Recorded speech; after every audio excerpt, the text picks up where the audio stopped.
La academia ensimismada. Los políticos vendidos. La gente indiferente. Estamos al borde. Academia. Política. Coyuntura. Desde el borde. Hacia una construcción crítica de la realidad. Comenzamos. Saludos, comunidad. El día de hoy dialogaremos sobre el crimen organizado y también el terrorismo en el Ecuador. Hablaremos con Daniel Pontón, doctor en Ciencias Sociales y sociólogo de la Universidad Nacional de Cuyo, Argentina.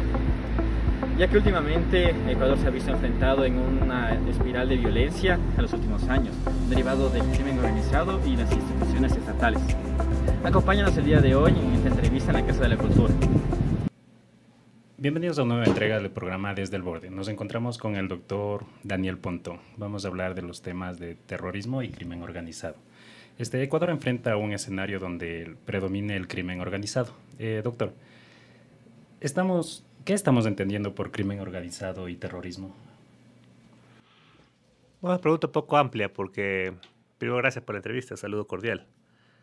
Crimen organizado es un concepto viejo, ¿no? Un concepto de corte policial. Nació en los contextos de los años 20 en Estados Unidos, un concepto anglosajón, que determinaba básicamente una forma de operar y organizarse del crimen, que tenía varias características, pero la principal de ellas es que primero era transnacional. Y justamente ahí es que tiene colindancia con el problema de las migraciones. Pues las mafias italoamericanas en su momento dieron pauta a la nomenclatura, a la configuración de este concepto. También, de alguna otra forma, articulados a actividades económicas de alto nivel de rentabilidad, ligados básicamente a esta economía moral que surgió en ese entonces con el tema de la prostitución, el juego, la prohibición del alcohol, obviamente las drogas, cuya característica era que tenía una división social del trabajo, ¿no? Donde el trabajo de la organización criminal, que es fundamental en la concepción actualmente tenemos en crimen organizado, pues estamos hablando de una organización. O sea, no es un reparto de tareas en función de actividades específicas, de especialidades, y que claramente tiene una estructura jerárquica con ciertos códigos disciplinarios digamos, como una forma de ejercer control de la organización, características identitarias, puede ser la nacionalidad u otro tipo de factores, y que, bueno, claramente tenía un cierto nivel de complementariedad y complicidad con el Estado, porque básicamente para que el crimen organizado tenga como características sustanciales que tiene algún tipo de protección de alguna esfera estatal, sea judicial, policial o en este caso militar, que le da aval. Por eso es que atrás del concepto del crimen organizado o colindante se instituye el concepto de mafia, ¿no? La mafia justamente se cuenta eso, que básicamente es la capacidad de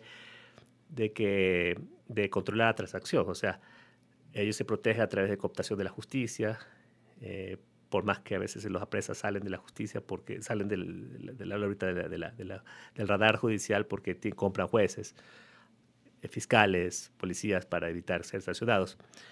Y eso le da característica de mafia, ¿no? Eso me parece. Por otro lado, el terrorismo es una categoría un poco más política, ¿no? La onda es más criminológica. De hecho, que el crimen organizado en su momento no tenía una característica muy política, porque era un problema más social, ¿no? Producto de unas sociedades específicas. El terrorismo, básicamente, una categoría más política, se ha estudiado más dentro del campo de los estudios políticos o estratégicos, porque básicamente el móvil del terrorismo, a pesar que tiene ciertas características atribuibles al crimen organizado, por ejemplo, la organización, la estructura, etcétera, el reclutamiento, ¿no? La identidad. En la movilidad es usar el terror como método, ¿no? Y segundo, tiene un fin político. O sea, de hecho, el fin político del crimen de terrorismo es lo que le da característica. Puede ser por vías ideológicas, religiosas, nacionalistas, etcétera, etcétera, etcétera. Por eso tenemos varias fases en la historia del terrorismo internacional que se estudia. La última está terrorismo islámico, etcétera, ¿no? Pero que con el pasar del tiempo actualmente, por ejemplo, se puede decir que hay nuevas formas de organización terrorista, cuyo forma de enfrentar el poder no está muy visible, pero de alguna otra forma se revela. Por ejemplo, lo que ha pasado en las escuelas estadounidenses hace unos años atrás respecto a gente que había masacres, ¿no?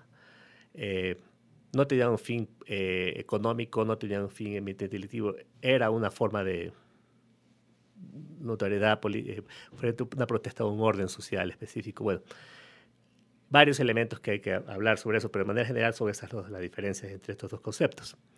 Entonces, ha habido vinculaciones de una y otra.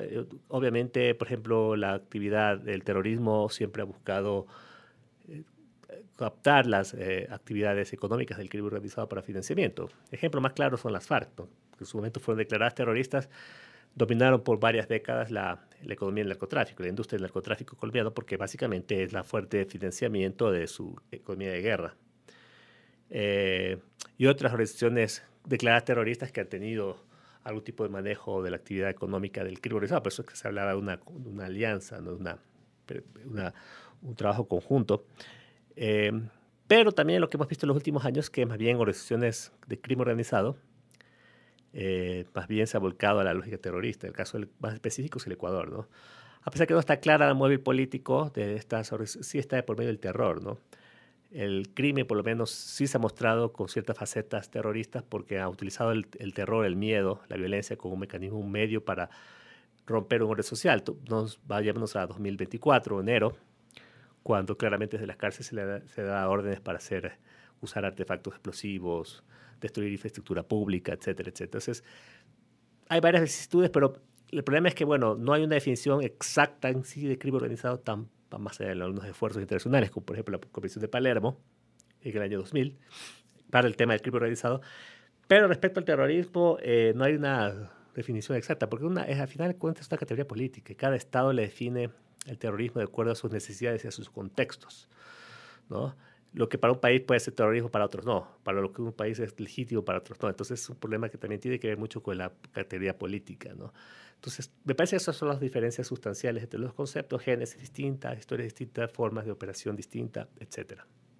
¿Y cuál, respecto, igual girando en ese tema, cuál sería el riesgo de que el Estado considere a ciertas organizaciones como terroristas, por ejemplo? Se les cataloga a todos como terroristas por parte del Estado, si están en contra del Estado en sí. Bueno, lo que pasa es que el terrorismo, de una otra forma, también es catalogado como delitos que atentan contra la estabilidad del Estado. De hecho, muchas de las actividades terroristas se los cataloga dentro del derecho penal internacional, o derecho internacional penal, no me acuerdo bien, sobre delitos contra la seguridad de los Estados, ¿no? Dentro de lo cual están los delitos de agresión, por ejemplo, el derecho de la sociedad a defenderse frente a una agresión, ¿no? Con lo que ha pasado ahorita en Irán, ¿no? Un ataque, un Estado tiene derecho a defenderse, el derecho a la guerra, el derecho internacional humanitario. Se juzgan, por ejemplo, en la capacidad de incorporar el derecho internacional humanitario en la necesidad el derecho a la respuesta implica también respetar ciertos códigos. Por ejemplo, no ser preciso en el ataque militar y no afectar a la población civil. Se juzga, por ejemplo, el uso indebido del arte militar, por ejemplo, el uso del reclutamiento o el exterminio. Eso también se juzga como delito de lesa humanidad. También le da una categoría beligerante al contendor, ¿no? Y por eso es que se abre posibilidad de, cuando usted declara beligerante, también le da una posibilidad de establecerlo como un par para una posible establecimiento de un diálogo por una construcción de una paz, por ejemplo. Y otro tipo de connotaciones que básicamente se lo marca dentro de lo que son temas ya de Estado, ¿no? Y como todo Estado básicamente tiene que ver con lo que se denomina el objetivo militar, que básicamente usted tiene como país derecho a proteger a la población, derecho a defenderse como Estado, derecho a respetar su garantía.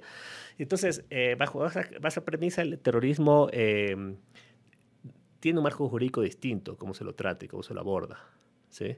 Y cómo los Estados lo conciben. De hecho, los Estados lo posibilitan, ya lo ponen dentro de la jerarquía de una amenaza suprema, ¿no? Superlativa, donde el Estado tiene que recurrir a todos sus elementos de fuerza para neutralizar esa amenaza. Crimen organizado, y ese es el problema de que usted cataloga problemas de crimen organizado como terrorismo, de alguna otra forma le está diciendo que estas organizaciones criminales, que a veces en la práctica no están muy claras cómo funcionan, o no están muy organizadas como se dice ser, y que tienen mucha vinculación con la sociedad civil, por ejemplo, se puedan categorizar a este tipo de actividades de articulación como terroristas. Nadie puede decir que lo que se ha hecho, han hecho ciertas organizaciones criminales de este país no necesitan el repudio popular, toda la capacidad del Estado de actuar con contundencia. El problema está en que básicamente el objetivo militar no respeta es muy difícil separar dónde está lo bueno y dónde está lo malo. Por lo tanto, dentro de lo que es la estructura para trabajar con el crimen organizado se necesita una lógica de estatus basado en lo que es el derecho penal común, ¿no?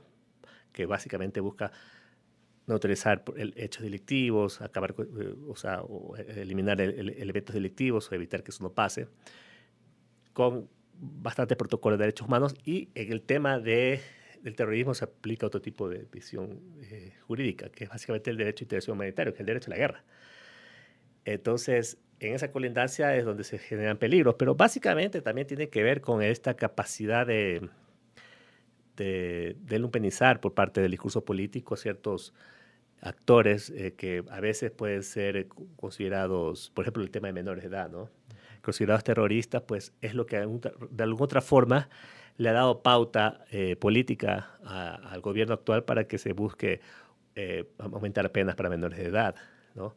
Generar leyes que le dan amplios poderes o capacidades discrecional para el uso de la fuerza por parte del gobierno, detenciones sin orden judicial, interceptación de llamadas o acceder a información pública sin orden judicial. Se marca dentro de este contexto, ¿no? de políticas de seguridad muy de un límite mayor, muy de superlativas, que a veces no están en colindancia con la realidad y la problemática que enfrenta este país, más allá de ciertos eventos que sí tienen necesidad de tener una respuesta contundente, porque nadie por eso no vamos a justificar el terrorismo o lo que venido pasando, pero el crimen tiene otro tipo de morfología, ¿sí? Es mucho más un problema que está articulado a la problemas sociales, más de seguridad interna o de organizaciones transnacionales, más que una fuerza organizada, permanente, estable, sistemática. De hecho, la Corte Constitucional en el país le ha dicho que el país, que el gobierno nacional no puede justificar para decretar esta excepción la categoría de conflicto armado interno, porque para que haya conflicto armado interno se necesita una estructura permanente, organizada, una aplicación sistemática de la violencia, varios hechos que en su momento configuran una amenaza sistemática al gobierno, etcétera, etcétera. Y bajo esas premisas el gobierno no puede justificar frente a la Corte. Por eso es que un poco viene la polémica con la Corte Constitucional, ¿no? Correcto. ¿Cuál es el análisis de las ciencias sociales sobre este tema del terrorismo y crimen organizado? Bueno, las ciencias sociales, el tema del terrorismo ha sido abordado de distintas disciplinas. Por ejemplo, el tema de por ejemplo, el estudio de la ciencia política, porque claramente es una categoría política. De hecho, el terrorismo ha sido una herramienta muy utilizada para los estados para hacer frente a una fuerza antagónica en el marco de la contienda política, ¿no? Cuando esa contienda política no adquiere dimensiones, digamos, institucionales en la contienda democrática, la electoral, etcétera, buscan vías distintas y paralelas para poder captar el poder, que al final no podemos justificar eso, pero el trasfondo es una contienda política. Y bajo eso, la categoría de determinar terroristas a sus opositores es una tentación muy permanente de los gobiernos, ¿no? Exacto. Por ejemplo, de alguna otra forma el gobierno aquí en el Ecuador ha determinado que la principal fuerza de oposición es una fuerza cuasi terrorista o casi criminal, ¿ya? Hasta el punto que lo empiezan a posicionar como una lógica de enemigo interno, enemigo del Estado, ¿no? Porque siempre va a ser la tentación de aniquilar y usar los instrumentos de control militares, policiales y judiciales para aniquilar esta fuerza. Entonces, eso me parece que es... Pero para eso también necesita crear un proceso de criminalización donde básicamente no solo se agota el criminal, sino también que busca captar el poder. Una fuerza criminal que busca captar el poder. El crimen no busca captar el poder, el crimen tradicional. En este caso, criminales que buscan captar el poder. Entonces, el crimen organizado se quiere tomar el poder. Le estás dando un estatuto de terrorista a una estructura política que la etiqueta es como criminal. No solo como terrorista, sino como criminal.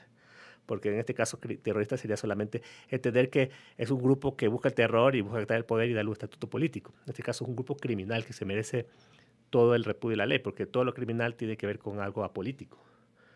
lo criminal tiene que ver con los códigos penales, el hecho de qué conducta es tolerable o no es tolerable, el hecho de qué es permitido, qué es no permitido en una comunidad. Pero yo creo que la conjunción de esos elementos son elementos terriblemente peligrosos. Entonces eso se estudia mucho desde el ámbito de la ciencia política, también de los estudios estratégicos, militares, obviamente se le da una contienda. Por ejemplo, el concepto de insurgencia criminal ha surgido mucho de los estudios de seguridad, los estudios de seguridad y defensa, de una manera muy recurrente.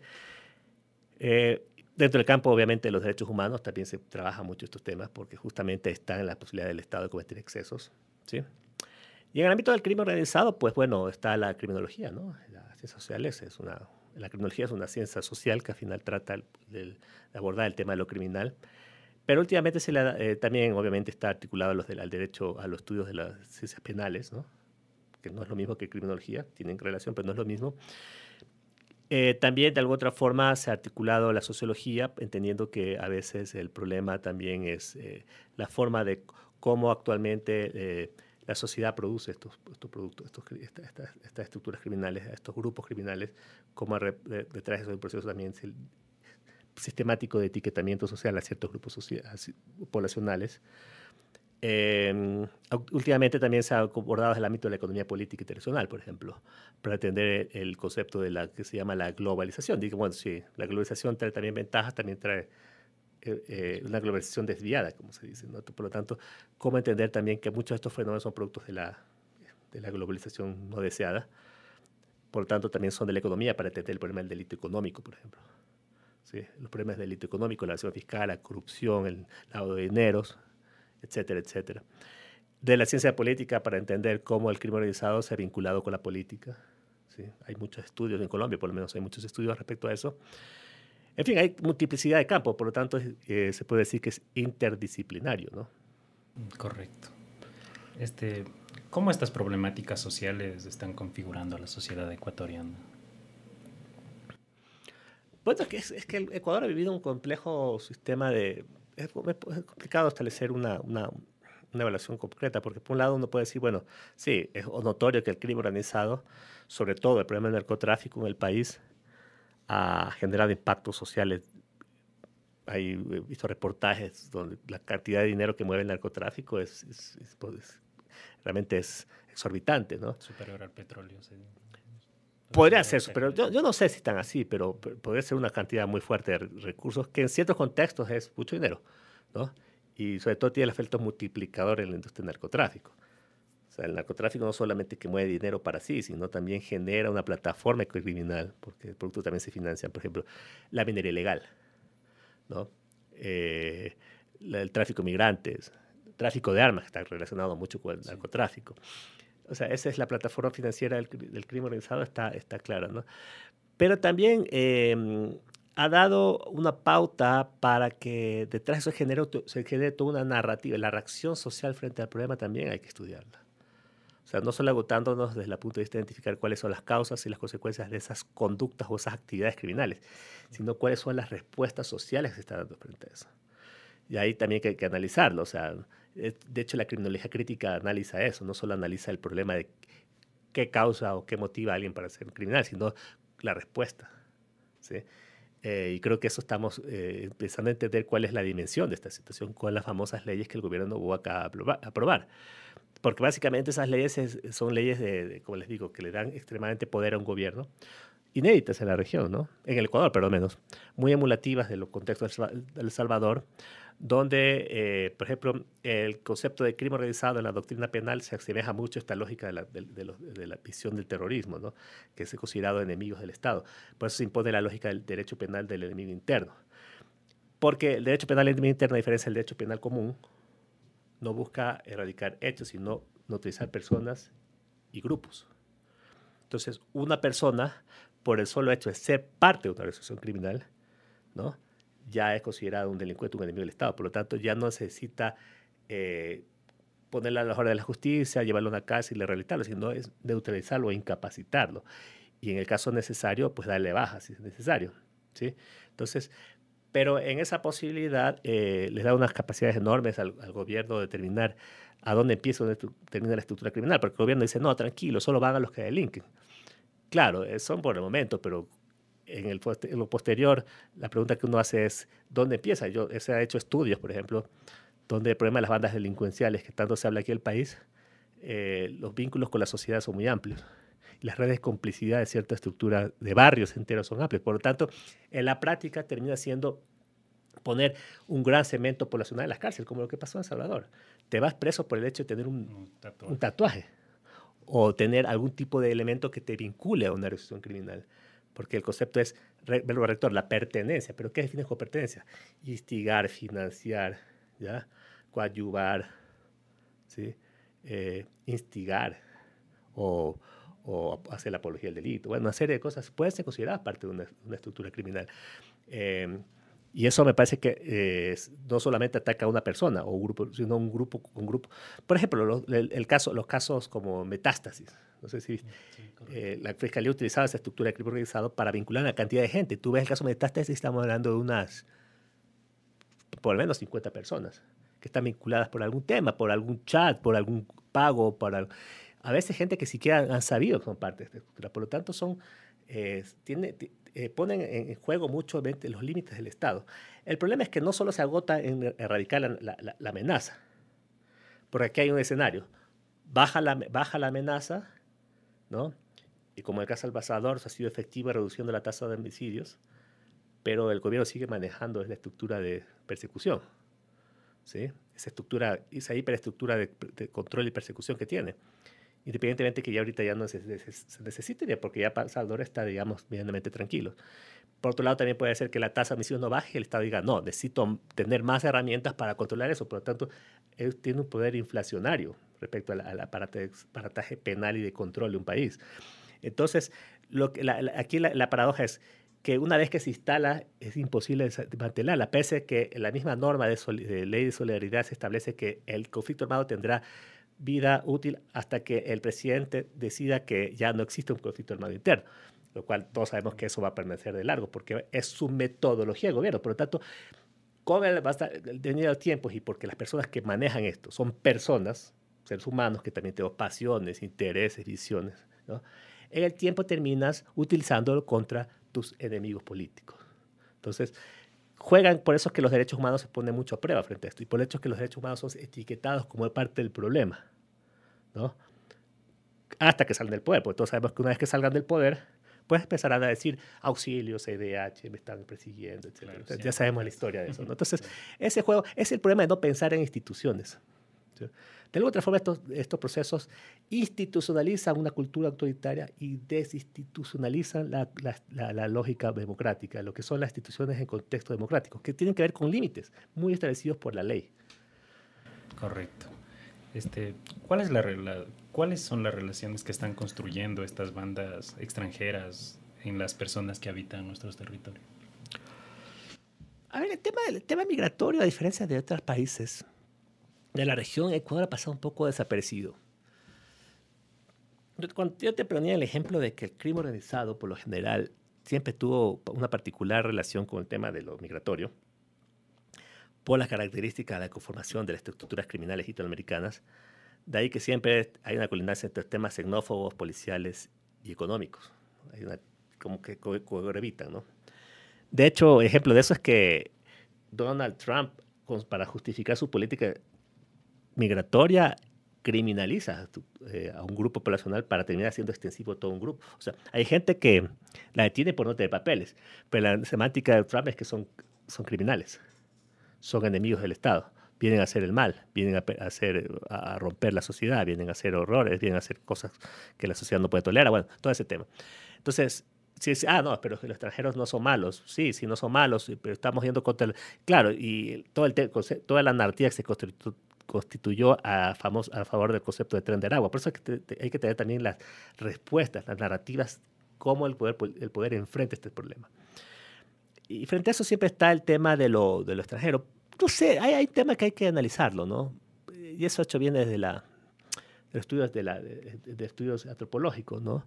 Lo diferente, el concepto de la diferencia, ¿no?